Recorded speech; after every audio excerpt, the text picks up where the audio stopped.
Chapter 10, the further use of the will. You cannot retain a true and clear vision of wealth if you are constantly turning your attention to opposing pictures. You remember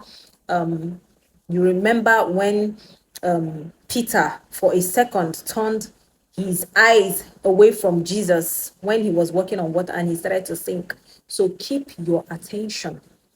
Not even for a second should it flinch from what you desire, whether they be external or imaginary. Do not tell your past troubles of a financial nature. If you have had them, do not think about them at all. Do not tell of the poverty of your parents or the hardship of your early life. To do any of these things is to mentally class yourself with the poor for the time being. This is very useful information. And it will certainly check the movement of things in your direction. That means it will cause wealth, which is what you want, to gravitate away from you instead of towards you. Let the dead bury the dead, as Jesus said. Put poverty and all things that pertain to poverty completely behind you. You have accepted a certain theory of the universe as being correct and are resting all your hope of happiness on its being correct.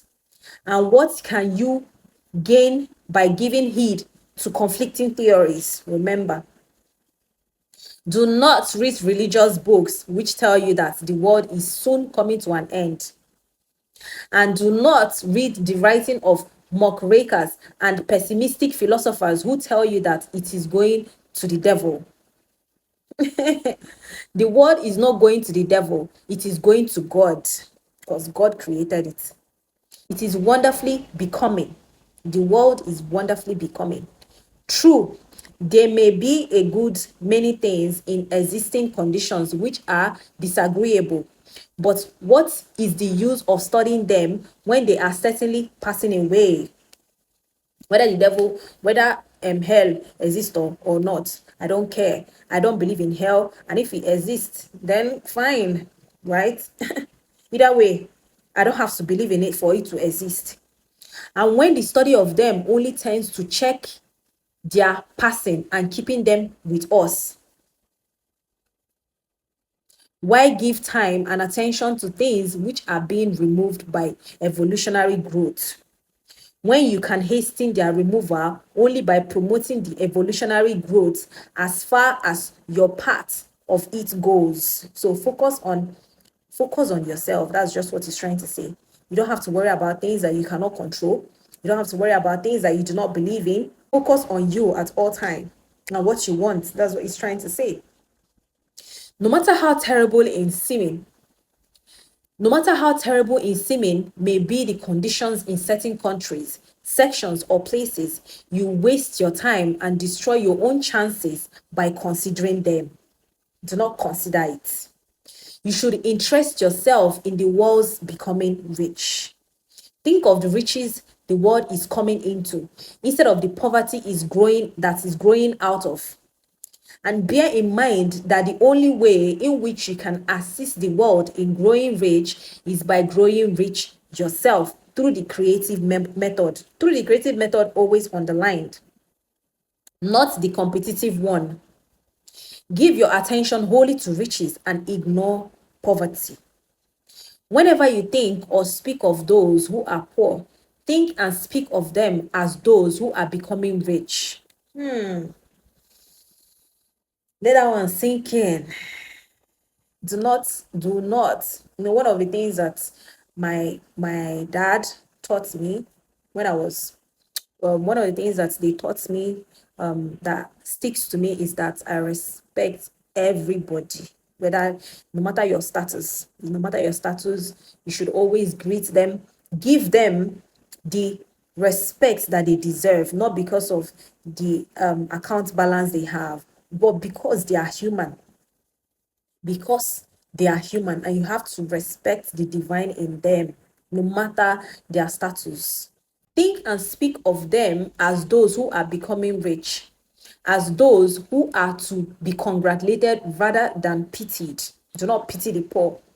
Then they and others will catch that inspiration and begin to search for the way out. Because I say that you are to give your whole time and mind and thought to riches, it does not follow that you are to be sordid or mean. Do not be mean or, rude or arrogant for no reason. To become really rich is the noblest aim you can have in life, for it includes everything else.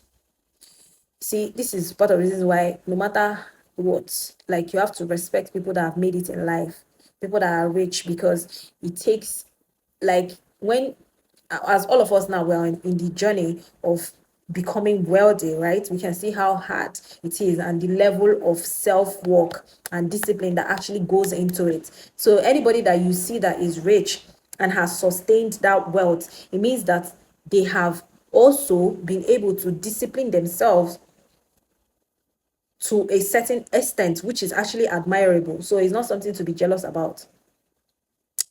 So on the competitive, that's why this is why I always say that is actually the rich people are actually humble, because, like, I've not met a rich person that is a monster. And maybe there are, but I've not met a rich person that is a monster, that is a monster. Yes, they might be boastful sometimes, but what's there not to boast about? But even though that's actually wrong for you to boast, but maybe because they've not come to that consciousness. But my point is, you would meet more poor people that are arrogant than rich people. That's actually the truth. On the competitive train, on the competitive plane, the struggle to get rich is a godless scramble for power over other men. So when you find yourself in the competitive plane, it's trying to say that it is not a godlike character, because God cannot compete, that it is actually just your ego to have power over other men. But when we come into the creative mind, all this is changed. All that is possible in the way of greatness and soul unfoldment, of service and lofty endeavor, comes by way of getting rich. All is made possible by the use of things. I need oxygen.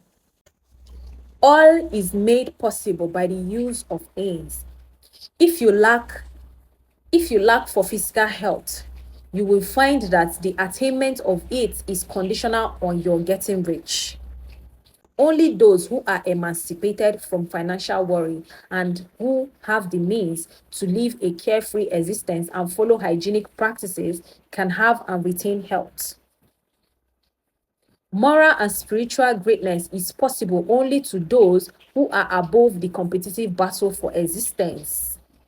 And only those who are becoming rich on the plane of creative thought are free from the degrading influences of competition. This is one of the things that I keep talking about, that this book teaches you. It's not just teaching you about how to get rich as in hard currency. It's also teaching you on how to have a rich life. And by having a rich life, it means that you're going to have money and you will be happy having money. Not that you are rich, but you're still unsatisfied. You still don't know how to use your riches for your own good and for the good of others. So this book is a balanced book when it comes to riches.